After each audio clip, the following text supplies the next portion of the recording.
wabarakatuh. Selamat bertemu dengan saya, sekalian. Saya kali ini akan membawakan materi akuntansi perusahaan jasa. Nah, kita bahas soal ujian nasional tahun 2018-2019 sebagai rangkaian. Untuk itu, kita akan membawakan pokok bahasan, posting, laba rugi, dan beban. Sebenarnya untuk laba rugi dan beban ini masuk pada laporan keuangan, tetapi ini tidak inklusif laporan keuangan dalam format yang formal. Jadi hanya khusus bab-bab tertentu atau item tertentu saja yang ditanyakan. Jadi tidak inklusif laporan rugi laba.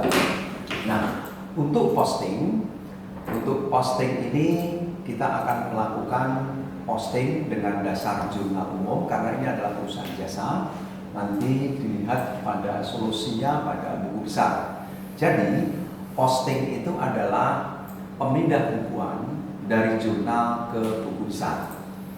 Kita lihat satu demi satu, Ananda sekalian. Ya. Ada soal nomor 30 ya, pada soal ujian nasional tahun 2018-2019, di mana jurnal umum menunjukkan debit perlengkapan kantor, kredit, kas, dan hutang. Pada tanggal berikutnya, debitnya beban air, listrik, dan telepon, lalu kreditnya adalah kas. Untuk jurnal yang ketiga, debitnya adalah prive, lalu kreditnya adalah modal. Nah, ini ada kompilasi 3 macam jurnal yang harus kita lihat solusinya dalam membuat buku besar atau melakukan posting yang benar yang mana.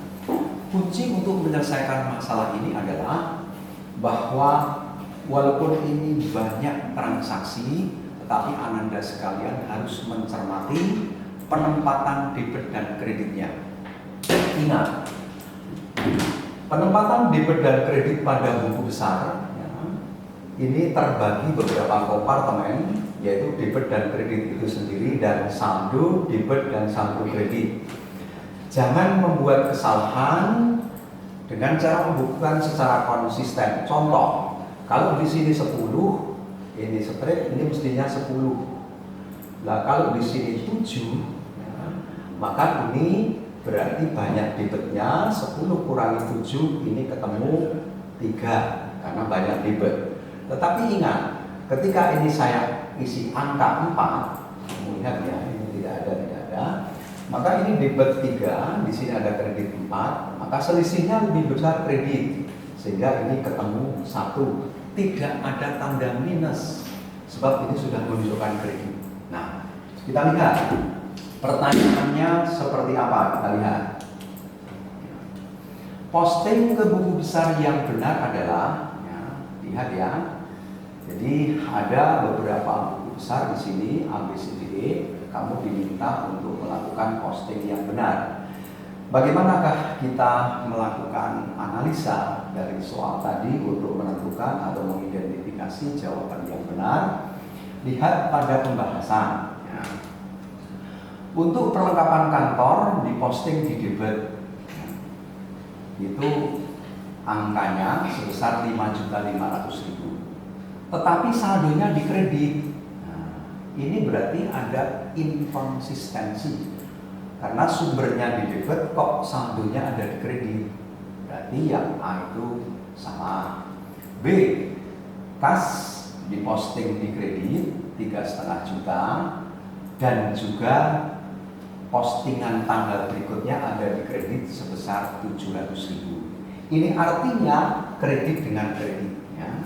Jadi sama-sama terletak di kredit 3,5 dan 700.000. Kalau dijumlahkan, tentu nanti letaknya di kredit ya. Letaknya di kredit sebesar penjualan 3,5 sama 700.000 rupiah, sehingga ketemunya 4,2 juta. Jadi jawaban yang benar adalah B. Kalau kurang yakin, lihatlah C. Hutang diposting di kredit, tetapi kenapa saldonya di debit? Itu kan inkonsisten, gitu kan? Nah, lalu D, prepaid diposting di kredit. Ingat, ini menyalahi saldo normal. Nyaris tidak ada kasus prepaid itu di kredit kecuali itu merupakan jurnal bentuk. Ya, saldonya apalagi di debit, kesalahan ganda. Ya. Beban air listrik dan telepon di kredit ini juga menyalahi dari ketentuan saldo normal. Apalagi di sini saldonya diposting di debit.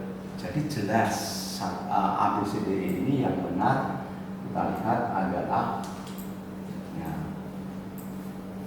yang benar adalah yang B ya. Jadi ini konsisten. Kita lihat nomor berikutnya 31. Perhatikan sebagian data dari persamaan dasar akuntansi perusahaan jasa Travel Devi berikut ini. Jadi ini adalah sebuah perusahaan jasa yang bernama Travel Devi, maksudnya begitu. Nah, kamu lihat bahwa persamaan dasar akuntansi ini bisa berupa angka-angka yang disajikan secara linear tanpa kolom. Tetapi bisa juga kalau transaksinya banyak itu umumnya pakai kolom. Nah, kita lihat yang seperti apa soal ujian nasional berikutnya nomor 31 itu ya. Nah, ternyata pakai kolom. Nah, bagaimana kita memahami persamaan dasar akuntansi ini? Adalah lihat per tanggal ya, tanggal 1, 3, 6, 8, 10, 19, 26, 29. Nah, lalu dari pertanggal itu lihat kolom keterangan. Kolom keterangan hanya diisi jikalau modal mengalami perubahan. Ingat ya. Lalu jumlah terakhir ini merupakan representasi dari akumulasi angka-angka itu baik bertambah ataupun berkurang. Nah, lihat. Perhatikan kolom keterangan yang menambah atau mengurangi modal, lalu perhatikan jumlah yang terakhir. Tetapi itu juga tergantung pertanyaannya. Kamu lihat pertanyaannya. Berdasarkan persamaan akuntansi tersebut, laba atau rugi. Jadi laba atau rugi. Maka kamu harus memfokuskan perhatian pada kolom keterangan. Kenapa Pak tidak diperhatikan jumlah yang di bawah? Karena ini untuk menyusun neraca. Ya, sementara laba rugi kita perhatikan kolom ini. Nah, lihat laba rugi itu rumusnya ya, laba atau rugi itu rumusnya adalah pendapatan berapa rupiah, lalu beban berapa rupiah, lalu itu dikurangkan ketemu rupiah berapa. Kalau pendapatan lebih besar dari beban, ini ketemunya adalah laba. Tetapi kalau pendapatan lebih kecil dari beban, ketemunya adalah rugi. Ingat prinsip itu ya. Kita lihat, kita bandingkan pendapatan dengan beban. Ada pendapatan bunga, ada pendapatan jasa, ada pendapatan jasa lebih. Jadi ada 3 macam pendapatan, terdiri dari pendapatan bunga dan pendapatan jasa. Di mana pendapatan jasa sebanyak 2 kali. Ya. Lalu bebannya kita lihat, ada beban sewa, ada beban iklan. Bebannya ada 2 kali. Terus pendapatan-pendapatan itu kita kumpulkan jadi satu, dijumlah, lalu beban-beban itu kita kumpulkan jadi satu, dijumlah, lalu dicari selisihnya. Bagaimana Pak pembahasannya? Lihat pembahasan berikut ini. Ya. Ya. Berdasarkan data akuntansi tersebut, laba atau rugi usaha yang diperoleh travel adalah di sini. Pembahasannya akan kita bahas di yang berikutnya ya. Pendapatan bunga 2 juta, pendapatan jasa dan seterusnya jumlahnya ada 13 juta ya. Lalu bebannya ada beban sewa, beban iklan, lalu kalau dijumlah 6 juta.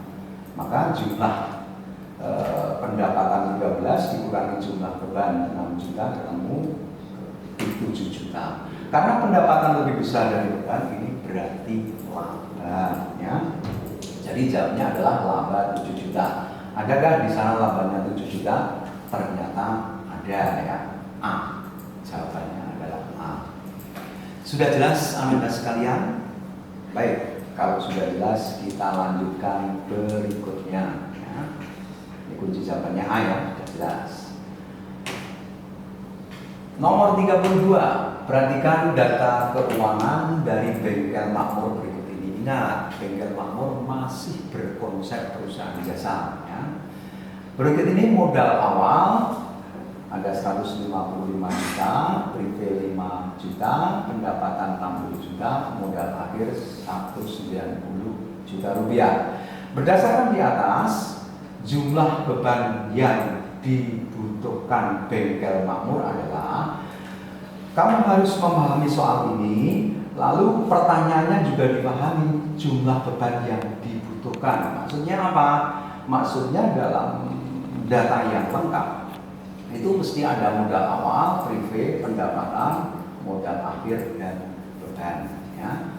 Nah, kalau datanya lengkap, maka ada rumusan yang harus kamu mengerti ya. Rumus untuk mencari modal akhir ya, kalau dicermati baik-baik, modal akhir ini sama dengan modal awal ditambah pendapatan dikurangi beban dikurangi privé. Nah, ini rumus untuk mencari modal akhir. Nah, tetapi yang ditanyakan adalah bebannya. Lihat ini, yang ditanyakan bebannya. Nah, yang bertanda negatif. Maka kita buat rumus dulu ya. Kita buat rumus untuk mencari beban. Rumusnya adalah modal akhir dikurangi modal awal ya. Kenapa dikurangi? Karena pindah ruas ya. Lalu dikurangi pendapatan, lalu ditambah privé ya.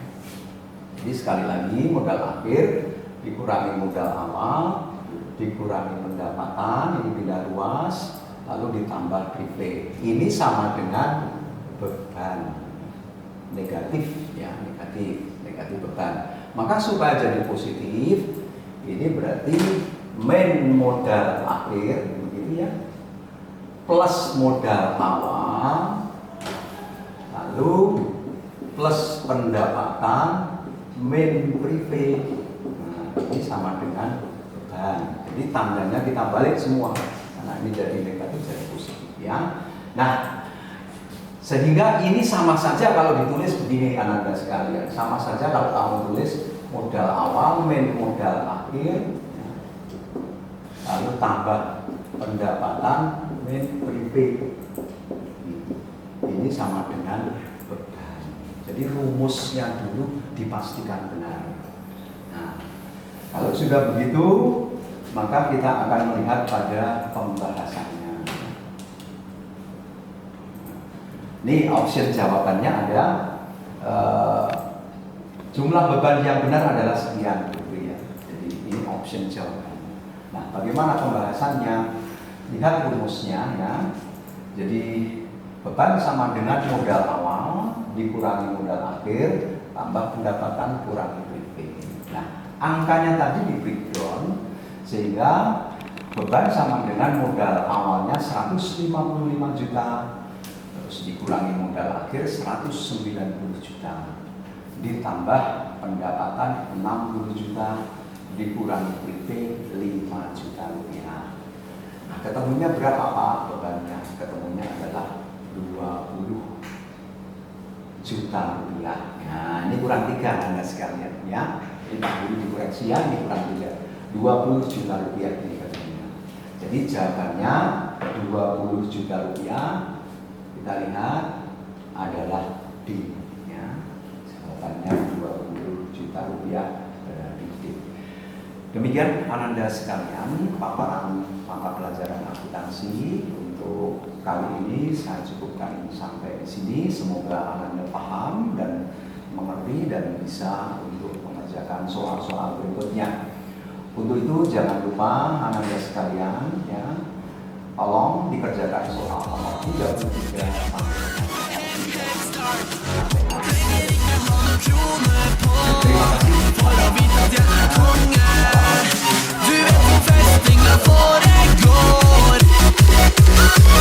Head start.